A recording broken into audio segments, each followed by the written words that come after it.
WWE को सिर्फ अब रोमन रेंस ही दिखते हैं चैंपियन बनाने के लिए। Roman Reigns already undisputed champion है और 2 चैंपियनशिप बेल्ट वो लेके आते हैं। अब नाइट ऑफ चैंपियन आने वाली है जो सऊदी अरेबिया में, और रोमन रेंस को अनडिस्प्यूटेड टैग टीम चैंपियनशिप का मैच मिल चुका है। Undisputed tag team champion Kevin Owens और सैमी ज़ेन है। तो मेरे ख्याल से WWE को और कोई दिख नहीं रहा सुपरस्टार जिसको ये लोग चैंपियन बनाए, और तकरीबन 2 साल से ज़्यादा हो चुके हैं रोमन रेंस को चैंपियन बने हुए, और इसके बाद अब इनको टैग टीम चैंपियनशिप का मैच थमा दिया। तो बाकी सुपरस्टार मेरे ख्याल से उनको दिख नहीं रहे मेहनत करते हुए। और अभी ट्रिपल एच साहब ने एक नई वर्ल्ड हैवीवेट चैंपियनशिप इंट्रोड्यूस की है, और इसका मैच होगा एज स्टाइल्स और सेथ रॉलिंस के बीच में, और ये चांसेस ज़्यादा हैं कि सेथ रॉलिंस ही ये चैंपियनशिप मैच जीतेंगे, क्योंकि ये बेल्ट रॉ में आनी है। ऑलरेडी स्मैकडाउन में वर्ल्ड चैंपियनशिप मौजूद है जो रोमन रेंस के पास है। रोमन रेंस स्मैकडाउन में, तो वर्ल्ड हैवीवेट चैंपियनशिप जो है सेथ रॉलिंस ही जीतेंगे, और वो बेल्ट जो है वो रॉ में आ जाएगी, क्योंकि एज स्टाइल्स भी स्मैकडाउन में ही आते हैं। तो सपोज कर लीजिए कि अगर ये मैच रोमन रेंस जीत जाते हैं अनडिस्प्यूटेड टैग टीम चैंपियनशिप का, तो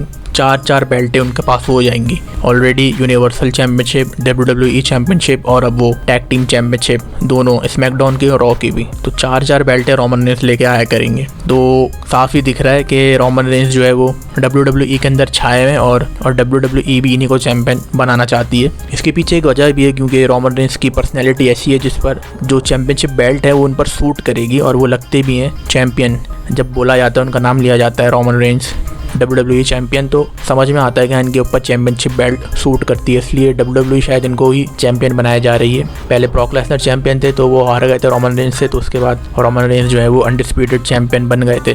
दूसरा सेथ रॉलिंस के ऊपर भी चैंपियनशिप बेल्ट सूट करती है, और जो तीनों शील्ड के जो मेंबर थे उन पर बेल्ट सूट करती थी। डीन एम्ब्रोज जो पहले WWE में होते थे, अब वो AEW में चले गए, उनका नाम चेंज हो गया, जॉन मॉक्सले उनका नाम हो गया है। पहले वो डीन एम्ब्रोज के नाम से WWE में आते थे। डीन एम्ब्रोज, रोमन रेंस और सेथ रॉलिंस, इन तीनों के ऊपर ही चैंपियनशिप बेल्ट सूट करती है, क्योंकि इन लोगों की पर्सनैलिटी ही ऐसी है, और ये लोग चैंपियन बने भी थे पहले तीनों। तो यही एक वजह है, रोमन रेंस के ऊपर बेल्ट सूट करती है चैंपियनशिप, इसलिए उनको चैंपियन बनाया भी जा रहा है। और जो ज़्यादा ऑडियंस लेके आता है कंपनी, उसको भी ज़्यादा सपोर्ट करती है। इसकी बेस्ट एग्जाम्पल है जॉन सीना ऑडियंस लेकर के आया करते थे WWE के अंदर, और सबको पता ही है कि जॉन सीना के सभी फ़ैन थे, और उनकी माइक स्किल्स भी ऐसी थी, और वो एंटरटेन भी अच्छा किया करते थे, तो लोग उनको ज़्यादा लाइक करते थे, और लोग उनको देखने के लिए भी आते थे। तो जब लोग देखने के लिए आएंगे तो फिर टिकट खरीद के आएंगे, जाहिर सी बात है। तो WWE की जो सेल्स है वो ज़्यादा होगी, पैसा ज़्यादा आएगा। तो जो ज़्यादा ऑडियंस लेके आएगा और जो ज़्यादा पैसे लेके आएगा वही चैंपियन बनेगा भी, और कंपनी उसी को प्रमोट करेगी भी। लेकिन ऐसा नहीं है कि जिसके ऊपर चैंपियनशिप बेल्ट सूट नहीं करती, और अगर वो ऑडियंस लेके आने लग जाए तो उसको चैंपियन बना देंगे। मुँह उठा के किसी को भी चैंपियन नहीं बनाया जाता है, और ज़्यादातर ऐसा ही देखा गया है कि जिनकी पर्सनैलिटी ऐसी होती है, जिन पे चैंपियनशिप बेल्ट सूट करती है, उसी को ऑडियंस ज़्यादा देखना भी चाहती है। ये मैंने ऑब्जर्व किया है, और आप लोगों ने भी ऑब्जर्व किया होगा। तो ये एक वजह रोमन रेंस को चैंपियन बनाने की और चैंपियनशिप मैचेस उनको देने की। और कोई मेरे ख्याल से है भी नहीं WWE में जिसको चैंपियनशिप मैच दिया जाए।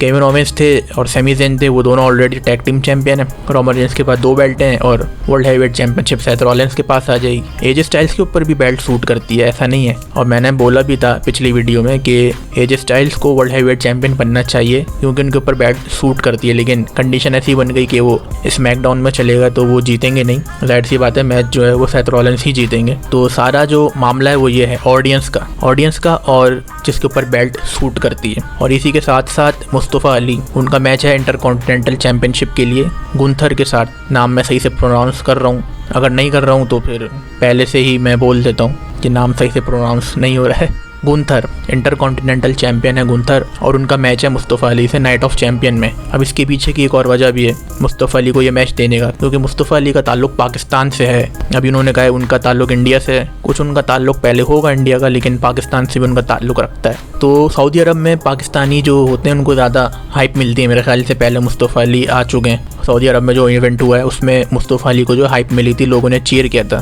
तो ये वजह है मुस्तफ़ा अली को सऊदी अरब के अंदर मैच देने की।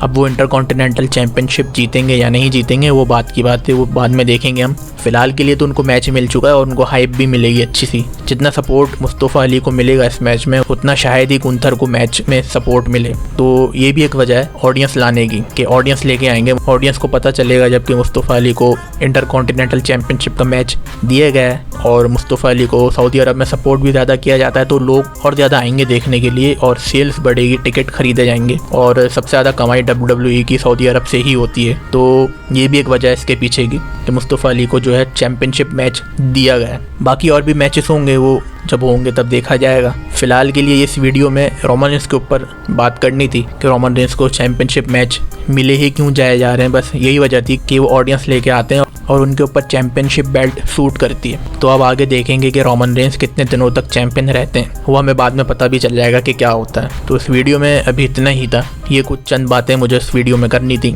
WWE से रिलेटेड। इस वीडियो को लाइक ज़रूर कर दिएगा और इस चैनल को भी सब्सक्राइब कर दिएगा।